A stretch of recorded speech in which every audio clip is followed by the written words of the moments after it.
अस्सलाम वालेकुम, मैं हूं शाहजेब खानजादा। कैप्टन सफदर के खिलाफ एफआईआर और फिर गिरफ्तारी के बाद उठ खड़ा होने वाला तनाज़ा मजीद संगीन हो गया है। आईजी सिंध मुश्ताक महर समेत आला पुलिस अफसरान ने काम करने से इनकार कर दिया है और छुट्टी की दरख्वास्त दे दी है। पहले वजीर आला सिंध मुराद अली शाह ने आज प्रेस कॉन्फ्रेंस की, फिर उनकी प्रेस कॉन्फ्रेंस के 4 घंटे के बाद पीपल्स पार्टी के चेयरमैन बिलावल भुट्टो जरदारी ने प्रेस कॉन्फ्रेंस की और सवाल उठाया कि वो कौन लोग थे जिन्होंने रात 2 बजे आईजी सिंध के घर का घेराव किया। वो कौन लोग थे जो आईजी के घर में गए, फिर रात 4 बजे आईजी सिंध को लेकर गए। उन्होंने आर्मी चीफ से तहकीकात का मुतालबा किया। मेरे पुलिस एक पर एक या इस्तीफा या छुट्टी पे जा रहे हैं। एचएसओ से लेके एसपी तक, एसपी से लेके डीआईजी तक सब सवाल यही कर रहे थे कि कौन थे जिन्होंने हमारा आईजी के घर का सुबह सवेरे 2 बजे के बाद घेराव किया था। कौन थे वो 2 लोग जो आईजी के घर में गए और आईजी को कहां लेके गया था सुबह 4 बजे। चीफ मिनिस्टर साहब का अपना इन्वेस्टिगेशन का ऐलान तो हुआ है और वो इन्वेस्टिगेशन साथ साथ चलेगा। मैं मुतालबा करता हूं जनरल फैज से, डीजी आईएसआई से, जनरल बाजवा से जो चीफ ऑफ आर्मी स्टाफ है, अपना इदारे के आप इन्वेस्टिगेशन करो। वो किस तरीके से इस सूबे में अपना काम कर रहे हैं। बिलावल भुट्टो जरदारी के इस मुतालबे के कुछ ही देर बाद आर्मी चीफ ने नोटिस ले लिया। आईएसपीआर के मुताबिक आर्मी चीफ ने कराची वाक़े का नोटिस ले लिया है। आर्मी चीफ ने कोर कमांडर कराची को वाक़े की फौरी तहकीकात का हुक्म दे दिया है और उन्हें हिदायत की है कि वो वाक़े के तमाम पहलुओं का जायजा लेकर हक़ाइक़ का तयन करें और जल्द अज जल्द तहकीकात करके रिपोर्ट दें। इसके अलावा तर्जुमान बिलावल हाउस के मुताबिक आर्मी चीफ ने फिर बिलावल भुट्टो जरदारी से राब्ता किया और कराची के वाक़े पर बात की। बिलावल भुट्टो ने कराची वाक़े का नोटिस लेने पर आर्मी चीफ की तारीफ की और शफ़ाफ इंक्वायरी के अहकामात को सराहा। सिंध हुकूमत भी तहकीकात कर रही है और कोर कमांडर भी तहकीकात करेंगे। इस पूरे मामले में सिंध हुकूमत बौखलाहट का शिकार नजर आई, कोई वजाहत नहीं दी। पहले वजीर आला सिंध ने प्रेस कॉन्फ्रेंस की। उन्होंने प्रेस कॉन्फ्रेंस में वाक़े की तहकीकात के लिए इंक्वायरी कमेटी के क़याम का ऐलान किया और साथ बताया कि तहरीक इंसाफ के जिस कारकुन ने एफआईआर में इल्ज़ाम लगाया कि कायद आज़म के मज़ार पर कैप्टन सफदर ने उसे धमकी दी, जब उसके मोबाइल का डेटा निकाला तो पता चला कि वो तो उस वक्त मज़ार कायद पर मौजूद ही नहीं था बल्कि सुपर हाईवे पर था। ये वकास ने कहा 4:30 बजे मैं उधर मौजूद था। अपना फोन नंबर भी दिया, वो फोन नंबर वाकई उसके नाम पे। उसकी जब लोकेशन निकाली है 4:45 से लेके 4:52 तक ये साहब बकाई मेडिकल यूनिवर्सिटी एंड हॉस्पिटल के टावर के करीब मौजूद है, सुपर हाईवे पे। कहता है मैं कायद आज़म की मज़ार पे था। वज़ीर आला सिंध ने तहरीक इंसाफ की क़यादत पर तो तनकीद की मगर आईजी सिंध के हवाले से कुछ नहीं कहा। ज़राए के मुताबिक प्रेस कॉन्फ्रेंस से पहले एक सूबाई वज़ीर ने सहाफ़ियों से यह दरख्वास्त की कि वो आईजी सिंध से मुतालिक सवालात ना पूछें। फिर आईजी सिंध से मुतालिक सवाल पूछा भी गया मगर वज़ीर आला ने जवाब नहीं दिया। साहब आप इतने वाक़यात के बाद सवाल तो लें यार, ये कोई नहीं है। आज मज़ा नहीं हुआ। क्या आईजी साहब एक और मज़ा ना है गलत साहब का आईजी साहब एक और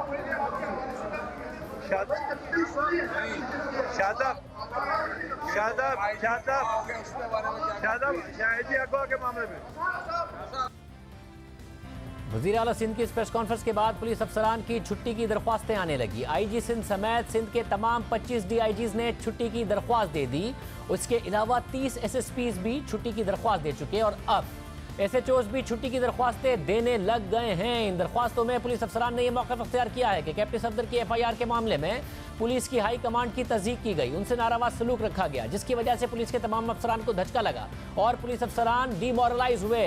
इस तरह के दबाव के माहौल में उनके लिए ड्यूटी पर रहना मुश्किल है, इसलिए उन्हें छुट्टी दी जाए। पुलिस अफसरान की तरफ से छुट्टी की दरख्वास्तें सामने आने के बाद अब से कुछ देर पहले बिलावल भुट्टो जरदारी ने मुराद अली शाह के साथ आईजी सिंध हाउस का दौरा किया, आईजी से मुलाकात की। पुलिस अफसरान की छुट्टी की दरख्वास्तों पर मरीम नवाज का भी रद्द अमल आया, वो भी आपके सामने रखेंगे। इस वक्त हमारे साथ तला हाशमी मौजूद है। तला, बहुत शुक्रिया। तला, क्या मामला है, क्या बात नीचे तक पहुंच गई है? एसएचओज भी छुट्टी की दरख्वास्तें दे रहे हैं और आप वहां मौजूद हैं जहां बिलावल भुट्टो जरदारी ने मुलाकात भी की आईजी से। शहर में जाहिर है सिक्योरिटी का बड़ा अहम मामला है, क्या पुलिस अपनी ड्यूटी अंजाम दे रही है और बात क्या एसएचओज तक आ गई है? शाहजेब, बात SHO तक भी आई। जो पुलिस का हाईएस्ट रैंकिंग ऑफिशियल है वो IG है ग्रेड 22 का, उन्होंने छुट्टियों की दरख्वास्त दे दी है। उसके बाद वो होते होते और जो पुलिस का सबसे फर्स्ट ऑफिसर रैंक होता है वो ASI होता है। तो अब जो मुख्तलिफ थानों के ASIs हैं उन्होंने भी जो अपनी छुट्टियों की दरख्वास्तें देना शुरू कर दी हैं।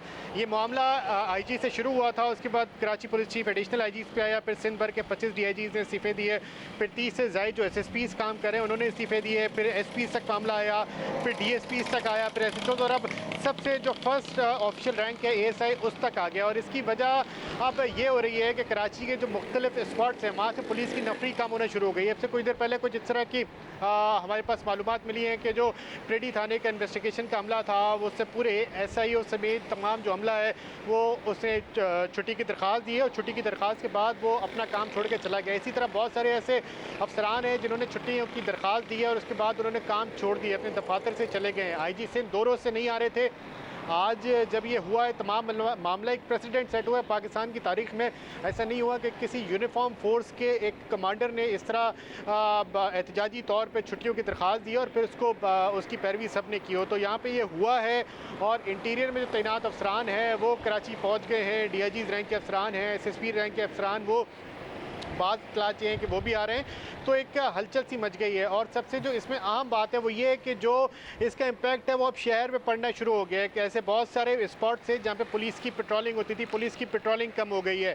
और उसकी पेट्रोलिंग कम होने की जो वजह ज़राए मुझे बताते हैं कि ये अनसर्टेनिटी है। जब IG छुट्टियों की दरख्वास्त दे के चले जाएंगे, एडिशनल IG चले जाएंगे, DIGs SPs नहीं होंगे, इवन SPs DSPs और SHOs नहीं होंगे, तो जाहिर है जो काम करने वाला पुलिस एहलकार है जब उसको चेन ऑफ कमांड से एक चीज़ नहीं मिल रही होगी तो एपीसेंटर जब डिस्टर्ब होता है तो जो काम होता है वो भी डिस्टर्ब होता है, फ्लो डिस्टर्ब होता है। तो वो फ्लो डिस्टर्ब हो गया है और उसका इम्पैक्ट अब कराची समेत से सूबे भर के जो कुछ मकामात हैं वहाँ पर पड़ना शुरू हुआ है, जहाँ पे पेट्रोलिंग यूनिट से पेट्रोलिंग यूनिट की जो पेट्रोलिंग है वो कम हो गई है। और हमने ऐसे हवारी टावर में पेट्रोलिंग यूनिट होती थी, इसी तरह बहुत हसास यहाँ पे पॉइंट है जो कि कराची स्टॉक एक्सचेंज है, पाकिस्तान स्टॉक एक्सचेंज है, यहाँ पे जो एक पुलिस की नफरी होती थी वो नहीं है। इस तरह बहुत सारे ऐसे जो पॉइंट्स हैं जहाँ पे पुलिस की नफरी होती थी वहाँ पर हम गए हैं, हमने कैमरे से उसे कवर किया है, वहाँ पर पुलिस की नफरी नहीं है। और ये हमारी जो ज़राए हैं वो भी इस चीज़ को कन्फर्म कर रहे हैं कि ज़ाहिर है जब पुलिस एहलकार छुट्टियाँ दे के जाने लगेंगे तो फिर नौकरी कैसे कौन करेगा, और वो नौकरी नहीं करेगा तो लॉ एंड ऑर्डर की जो सिचुएशन है वो गंभीर होती चली जाएगी। तो एक तशवीशनाक सूरत हाल अब इमर्ज हो रही है। वाकई तशवीशनाक सूरत हाल है कराची के लिए, पूरे सूबे के लिए, कि फिर सिक्योरिटी का मसला पैदा हो जाए। बहुत शुक्रिया तला हाशमी। सिंध हुकूमत इस हवाले से क्या कर रही है? बिलावल भुट्टो ज़रदारी ने मुलाकात भी की है। पुलिस अफसरान की छुट्टी की दरख्वास्तों पर मरियम नवाज का रद्द-ए-अमल भी सामने आया। उन्होंने ट्वीट किया कि धौंस और जबर के सामने झुक जाने से इनकार करते हुए पूरी पुलिस फोर्स ने छुट्टी की दरख्वास्त दे दी। इदारों को तबाह करने का राग अलापने वालों को अच्छे से पता चल गया होगा कि इदारे कैसे तबाह होते हैं और उनको कौन तबाह करता है। शाबाश सिंध पुलिस, हमें आप पर फख्र है। मरियम नवाज ने एक और ट्वीट में लिखा कि सिविलियंस को खौफ की जंजीरें तोड़ते हुए देखना, आइन की बालादस्ती के लिए खड़े होते देखना और अपने खोए हुए हुकूक को दोबारा हासिल करते हुए देखना निहायत ही खुशी की बात है। साजिश और साजिशी बुरी तरह बेनकाब हुए। बिलावल भुट्टो, आपकी सपोर्ट और वाज़े मौक़िफ़ का शुक्रिया। पाकिस्तान बदल गया है। एक तनाज़ा उठ खड़ा हुआ है इस वक्त पुलिस में। जो सूरत हाल है वो हमने आपको बताई। हमारे साथ सूबाई वज़ीर सईद गनी साहब मौजूद हैं, बिलावल भुट्टो ज़रदारी मिले भी हैं। शहर में, सूबे में इस वक्त सिक्योरिटी का एक क्राइसिस पैदा हो सकता है, जैसा कि पुलिस की कम गश्त करती नज़र आ रही है। इस वक्त नीचे के अफसरान भी जो हैं वो इस वक्त छुट्टियों पर जा रहे हैं। किस हद तक सिंध हुकूमत मुतमईन हुई है और पुलिस मुतमईन हो रही है? अगर आर्मी चीफ ने वादा किया इन्वेस्टिगेशन करने का। सईद गनी साहब, बहुत शुक्रिया हमें शो में ज्वाइन करने के लिए। सईद गनी साहब, बिलावल भुट्टो ज़रदारी ने प्रेस कॉन्फ्रेंस में कहा कि आर्मी चीफ नोटिस लें, फौरी तौर पर नोटिस भी हो गया। फिर आर्मी चीफ ने फ़ोन पर बात भी कर ली बिलावल भुट्टो ज़रदारी से। इत्मीनान है इस वक्त पीपल्स पार्टी को जो कुछ हुआ, और सिंध के पुलिस ऑफिसर्स को क्या इत्मीनान है? क्योंकि उनके इस्तीफों की खबर तो आई, उनके छुट्टी पर जाने की खबर तो आई, उसके बाद नहीं खबर आई। शायद मेरा ख्याल है कि इस वक्त पीपल्स पार्टी के सिंध हुकूमत के इत्मीनान से ज़्यादा ज़रूरी जो है वो पुलिस के मोरल को बहाल करना है। जो कुछ उन्होंने महसूस किया कि जिस तरह ह्यूमिलिएट किया गया, और ये तमाम ऑफिसर्स ने जो दरख्वास्त दी उसके अंदर उन्होंने मेंशन भी किया है। और मैंने एक मीटिंग जो कल अटेंड की जिसमें कुछ पुलिस ऑफिसर्स थे, मैं अल्फाज में वो उनकी हालत बयान नहीं कर सकता कि किस कदर वो डीमोरलाइज थे। और बहुत मुझे लग रहा था उस वक्त कि शायद जिस तरह बेबसी का वो इजहार कर रहे थे वो बहुत तशवीशनाक बात थी, लेकिन जाहिर है मैंने मुनासिब नहीं समझा कि उस वक्त तो बात किसी शेयर की जाए। लेकिन अभी जो चीज़ें डेवलपमेंट्स हुई हैं सामने आपके आई हैं, ये बहुत ख़तरनाक बात है। ये बात तो खुशाइंद है कि आर्मी चीफ ने उसका नोटिस लिया है, लेकिन मैं समझता हूँ कि ये हातमी बात उस वक्त ज़्यादा बेहतर होगी जब इस किस्म का कोई फैसला आए, उन लोगों के खिलाफ जो जिम्मेदार इस वाक़े में हैं कोई कार्रवाई हो, और पुलिस के पूरे डिपार्टमेंट को, मैं आईजी की बात नहीं कर रहा हूँ, पुलिस के पूरे डिपार्टमेंट को ये हौसला मिले कि कोई शख्स कोई किसी इदारे से चाहे उसका ताल्लुक हो, वो पुलिस के किसी ऑफिसर के ऊपर गैर कानूनी दबाव डालकर उसकी तस्दील करके उससे कोई गलत काम नहीं करवा सकता। सब और ये हतमी बात क्या फिर फौरी तौर पर, वैसे तो आर्मी चीफ ने कहा है कि फौरी तौर पर कार्रवाई होगी, तो आप कह रहे हैं कि पुलिस के अफसरान को बाद में मनाया जाएगा, पहले देखा जाएगा कि कार्रवाई किस हद तक होती है, या फिर पुलिस के अफसरान को पहले मनाया जाएगा जब आर्मी चीफ ने यकीन दहानी करा दी है? देखिए, अब अगर इंक्वायरी उन्होंने कहा है करने के लिए कोर कमांडर को, तो यकीनन कोर कमांडर पुलिस ऑफिसर्स से भी बात करेंगे, उनकी भी सुनेंगे, उनका जो पॉइंट ऑफ व्यू वो भी सामने रखेंगे, और जाहिर है कि जो दूसरी पार्टी है, जो भी लोग जिनके ऊपर ये इल्ज़ाम है कि वो गए और उन्होंने ह्यूमिलेट किया है, उनकी बात को भी सुनेंगे। तो इस वक्त तो मेरे लिए कहना ये बड़ा वो है कि किस तरह से उनकी तसल्ली कराते हैं, लेकिन कम से कम कुछ ना कुछ लोगों को ज़रूर जो है वो इसमें सज़ा मिलनी चाहिए। और सर साहब, ये जो डिमोरलाइज आपने कहा कि वो थे कल, ये भी खबरें हैं कि डिमोरलाइज वो ज़्यादा हुए आज जब चीफ मिनिस्टर साहब आए, और कल मोहम्मद ज़ुबैर ने बता दिया था कि उन्हें वज़ीर आला सिंध ने बताया है कि आईजी को किडनैप किया गया। आज बिलावल भुट्टो ज़रदारी साहब ने भी कहा कि उनके घर का घेराव किया गया। ये बातें कल मरियम नवाज साहिबा ने भी की कि वो आए, उन्होंने प्रेस कॉन्फ्रेंस की, मगर रिपोर्टर्स को मना किया गया कि जी आईजी के हवाले से सवाल ना करें, और जब सवाल हुआ भी तो वो प्रेस कॉन्फ्रेंस करके चले गए। तो वो डिमोरलाइज ज़्यादा हुए जब वज़ीर आला सिंध ने आईजी का दिफा नहीं किया और मौक़िफ़ नहीं रखा। नहीं, मेरा नहीं ख्याल है कि ऐसी कोई बात है।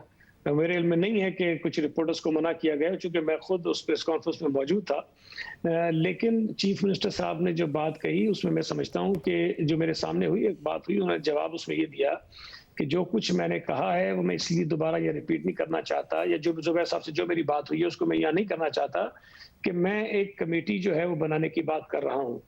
अगर तो एक मिनिस्ट्रियल कमेटी बन रही है जिसने वही तहकीकात करनी है जो जुबैर साहब कह रहे हैं, जो मरियम साहिबा कह रही हैं, जो आईजी कहता है या कोई और फरीक कहता है, तो अगर मैं इस वक्त कह देता हूं तो फिर उस कमेटी की कोई ज़रूरत रहती नहीं है। लिहाजा वो कमेटी जब मुझे बुलाएगी और मेरा मौक़िफ़ लेगी तो मैं कमेटी के सामने अपना स्टेटमेंट भी देने का पाबंद हूँ, मैं दूंगा।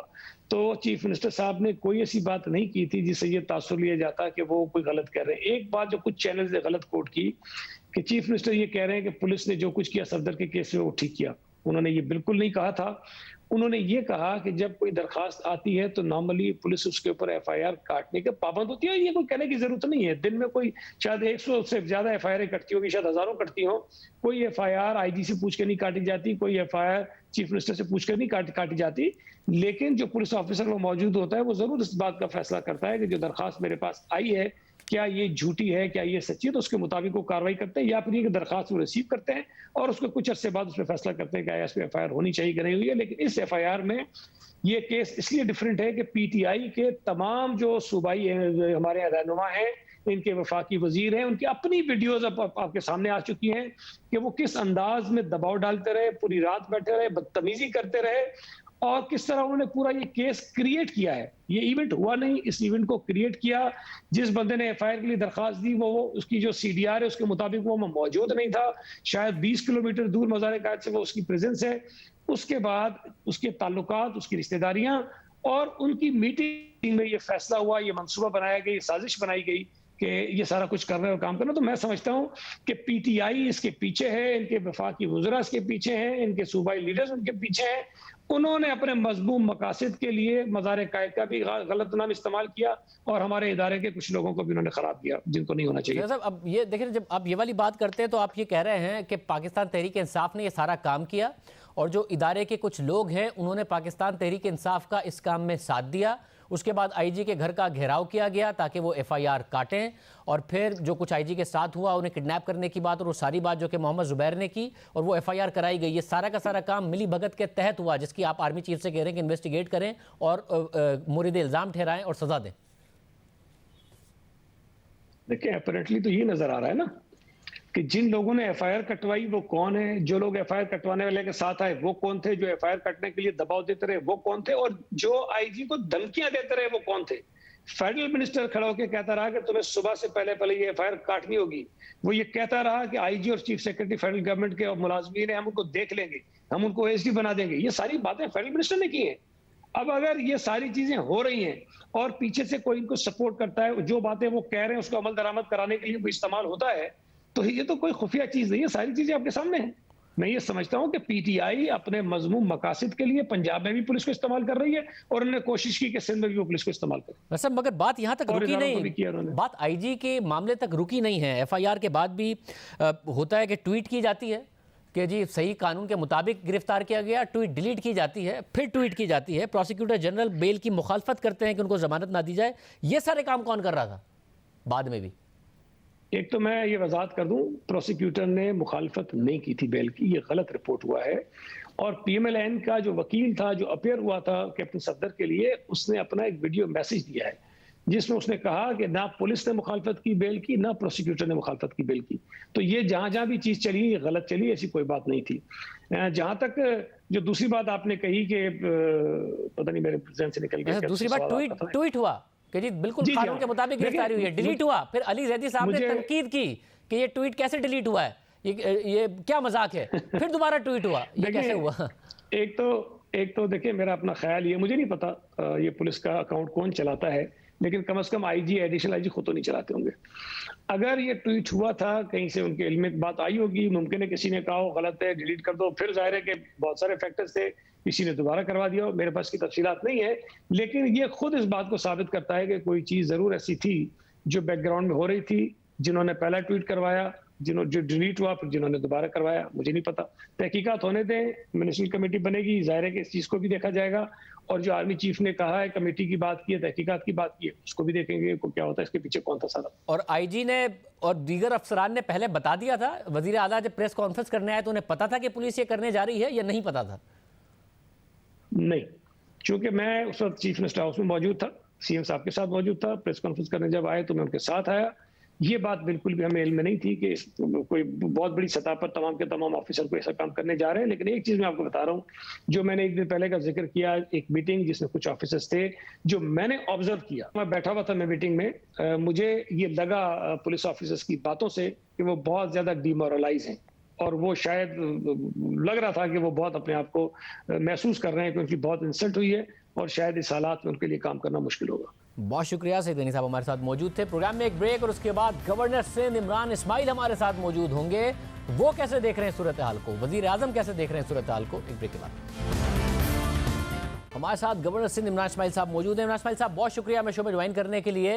और सब जाहिर एक वफाकी इदारे के हवाले से कल इल्ज़ाम लगाया गया, आज वो इल्ज़ाम तकरीबन दोहराया भी गया। पुलिस के एहलकार छुट्टी पर चले गए आईजी समेत उस इल्ज़ाम के बाद, और आज फिर जैसे ही बिलावल भुट्टो जरदारी ने आर्मी चीफ से अपील की, आर्मी चीफ ने नोटिस भी लिया और अभी बिलावल भुट्टो जरदारी को फ़ोन करके बात भी की और यकीन दिलाया है कि इसकी तहकीकात होगी। बतौर वफाक के नुमाइंदे के वफाकी हुकूमत या आपकी वज़ीर आज़म से बात हुई, आप कैसे देख रहे हैं सारे वाक़े को? शुक्रिया शाहजेब। बात यह है कि आपने अपने इंट्रोडक्शन में ही कह दिया कि तकरीबन उन्होंने इसकी आज दोबारा एंडोर्समेंट भी की उसी इल्ज़ाम की, तो वो तकरीबन में ही सारा जो है मसला है कि या तो वो खुल के कुछ बताएं या फिर उसको मुकम गुफ्तगू जो है वो आगे चल नहीं पाएगा मामला इस तरह। तो मैं समझता हूँ कि इसकी तहकीकात बिल्कुल होनी चाहिए, और अब तो आर्मी चीफ ने भी कह दिया कि वो तहकीकात कराएंगे, तो उसकी तहकीकात में किसी को शक नहीं होना चाहिए, क्योंकि इसमें बड़े इदारे इसमें शामिल हो गए तहकीकात में। इतना बड़ा वाकया तो ये था नहीं कि कैप्टन सफदर को अरेस्ट करना कोई इतना बड़ा तूफान खड़ा हो जाता उससे। लेकिन क्यों अगर ये पुलिस अपनी जिम्मेदारी उस वक्त 100% पूरी कर लेती जिस वक्त ये सारा वाकया हुआ था, यानी अगर सोचें कि अगर एक ड्राइवर जाके किसी का या कोई चौकीदार या कोई गरीब इंसान जो नौकरी पेशा हो, वो जिसकी पुल ना हो, वो जाके हरकत करता है, तो उसके साथ क्या होता है? क्या चीफ मिनिस्टर से पूछने की जरूरत पड़ती थी एफआईआर काटने की, या किसी सोर्स की जरूरत पड़ती? ऐसा नहीं होता। तो लिहाजा उनकी भी अगर एफआईआर उस वक्त कट जाती, सुबह उनका वकील कोर्ट जाके बेल ले लेता, या जो भी जज साहब फैसला करते वो देखा जाता। वो इतनी बड़ी चीज थी नहीं जिसको इतना बड़ा राई का पहाड़ बनाया गया। लेकिन अब इसकी शफाफ तहकीकात हो जाएंगी तो ये सब पता लग जाएगा। वैसे मगर कैप्टन सफदर की गिरफ्तारी आपने कहा कि इतना बड़ा वाकया नहीं था, मगर कैप्टन कैप्टन सफदर की गिरफ्तारी के लिए जो इल्ज़ाम लगा है कि आईजी को बाकायदा तौर पर उसके घर का घेराव किया गया, उन्हें अगवा किया गया, फिर उनसे एफआईआर पर दस्तखत कराए गए, उसके बाद कहा गया कि अब उन्हें सुबह के 6:30 बजे गिरफ्तार भी किया जाए, कैप्टन सफदर को गिरफ्तार किया गया, जिसके जवाब में आज आईजी समेत दीगर पुलिस अफसरान ने छुट्टी की दरख्वास्तें दे दी। फिर ये प्रेस कॉन्फ्रेंस होती है और उसके बाद आर्मी चीफ नोटिस लेते हैं। आर्मी चीफ ने नहीं कहा कि तकरीबन उन्होंने नोटिस ले लिया, तो ये छोटी बात है? आप गवर्नर हैं सूबे के। नहीं, बातें तो बड़ी है, छोटी बात तो कोई नहीं है इसमें। मैं तो इससे ये पूछ रहा हूँ कि इल्जाम ये किसने कहा है कि अरेस्ट हुए, अरेस्ट कर रहा हूँ, किसने कहा कि हुआ हुए आईजी सर? ये किसने कहा? ये मोहम्मद जुबैर ने कहा कि उन्हें चीफ मिनिस्टर ने कहा, और चीफ मिनिस्टर ने इस बात का डिनाई नहीं किया। और आज बिलावल ने कहा कि आईजी सिंध के घर का घेराव हुआ और वो मुतालबा करते हैं आर्मी चीफ से कि इस बात का नोटिस लें, और आर्मी चीफ ने नोटिस लिया। नहीं, मोहम्मद जुबैर ने चीफ मिनिस्टर को कोट करके कहा, चीफ मिनिस्टर ने आज अपनी प्रेस कॉन्फ्रेंस में ऐसी कोई बात नहीं की, जहाँ तक मैंने सुनी है। मुझे तो उनकी कोई बात ऐसी नहीं समझ आई कि ऐसी कोई बात की है उन्होंने। देखिए, अब इसका शाहजेब इसका नोटिस हो गया है। मेरा ख्याल है कि लेट इट रेस्ट, इसका वो आने दें, इसका जो भी रिजल्ट आएगा उसके बाद इसको देखेंगे कि किस तरह जो मामला जाता है। लेकिन यह है सारा वाकया बड़ा अफसोसनाक। दुरुस्त कह रहे हैं, अफसोसनाक है, मगर मैं सिर्फ ये जानना चाह रहा हूँ कि आपके वफाक से जो नुमाइंदे हैं मुख्तलिफ, वो कह रहे थे वुज़रा भी कि जी ये तो सिंध हुकूमत का ड्रामा किया हुआ है, पुलिस तो उन्हें रिपोर्ट करती है, डबल गेम खेल रहे हैं बिलावल भुट्टो जरदारी। आर्मी चीफ का इस वाक़े का नोटिस लेना गलत साबित नहीं करता वफाकी हुकूमत के मौक़िफ़ को? देखिए, ये तो जब रिपोर्ट आएगी तो पता चलेगा किसका मौक़िफ़ ठीक है, किसका मौक़िफ़ गलत है। लेकिन एक मौक़िफ़ जो है वो मैं कह सकता हूँ गलत है कि वो जो बार बार सिंध हुकूमत वफाक के ऊपर डाल रही थी कि जो वफाकी वज़रा ने प्रेस किया है और वो उन्होंने नाजायज़ तौर से प्रेशर डाला है, वो मेरा ख्याल है कि अच्छी बात है कि अब खुल के बात सामने आ जाएगी किसने प्रेशर डाला है, किसने नहीं डाला। बिल्कुल क्लियर हो जाएगी हर चीज़। यानी कि आप कह रहे हैं ये खुलकर सामने आ जाएगा वफाकी हुकूमत ने प्रेशर डाला था या रेंजर्स ने अपने तय ये काम किया था? मैंने तो आपसे नाम नहीं लिया रेंजर्स का, मैंने तो आपसे कहा वफाकी हुकूमत के ऊपर जो बात वो कर रहे हैं कि वफाकी हुकूमत के वज़रा प्रेशर डालते रहे, तो वो बात खुल के सामने आ जाएगी कि वफाक ने प्रेशर डाला था कि नहीं डाला था। और ये बात भी बिल्कुल ठीक है कि सिंध हुकूमत, सिंध पुलिस की कारकर्दगी की जिम्मेदार है। आईजी उनकी मर्जी से लगता है, काम वो अपनी मर्जी से लेते हैं। अच्छा करती है पुलिस तो भी सिंध हुकूमत जिम्मेदार है, बुरा करती है पुलिस तो भी सिंध हुकूमत जिम्मेदार है। मतलब और ज़रा आप नुमाइंदी वफाक की कर रहे हैं, मगर इस शहर के साथ, इस सूबे के साथ आपके स्टेक्स हैं, पुलिस ऑफिसर सारे चले गए हैं। इस सूरत हाल को आप कैसे देख रहे हैं? वज़ीर आज़म कैसे देख रहे हैं अगर आप उनकी बात हुई हो आपकी? वज़ीर आज़म ने इस पर रिपोर्ट ली थी मेरे से, मैंने उनको अपनी जो रिपोर्ट है, जो मेरे पास अब तक की न्यूज़ है, चीज़ें हैं, मैंने उनके साथ शेयर की हैं। तो वज़ीर आज़म भी इसके ऊपर अपना कुछ ना कुछ लाएमल तय करेंगे ज़रूर। वज़ीर आज़म की वैसे बात हुई है आर्मी चीफ से या डीजी रेंजर्स से? कल से डीजी रेंजर्स के हवाले से बात आ रही थी कि वो क्या सोच रहे हैं सारे मामले पर? मेरे इल्म में नहीं है कि उनकी आर्मी चीफ से डीजी रेंजर से कोई बात हुई इस मामले पर या नहीं हुई। जो मेरे से बात हुई थी वो मैंने आपको बता दी।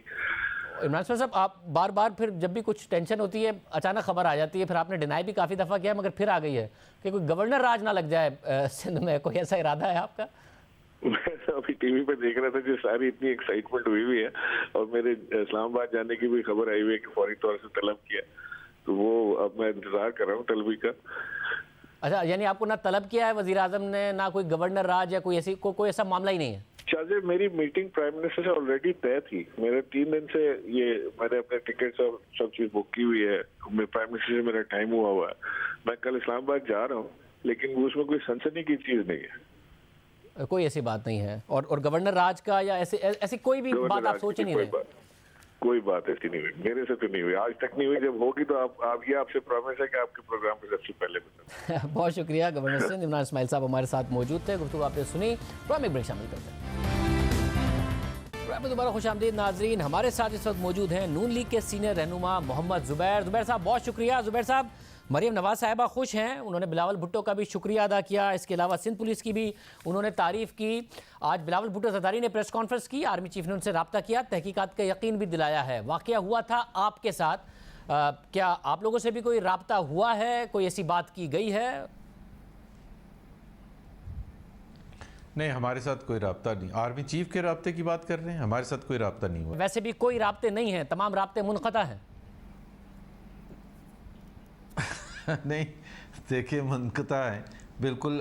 ये जो इशू एट हैंड है, क्यों उन्होंने बिलावल भुट्टो जरदारी से रब्ता किया, उसका सेंस भी बनता है। बिकॉज ज़ाहिर है सिंध की हुकूमत है पीपल्स पार्टी की, और कराची में ये इतना बड़ा हादसा हुआ है जिसकी तहकीकात ज़ाहिर सी बात है बहुत ज़रूरी थी, और जहां उंगली उठाई जा रही थी, क्योंकि सिंध पुलिस तो इसमें इन्वॉल्व नहीं थी। सिंध के आईजी का तो घेराव किया गया, सिंध की हुकूमत को पता ही नहीं था कि हो क्या रहा है। वो जो कहते हैं ना, हमने जो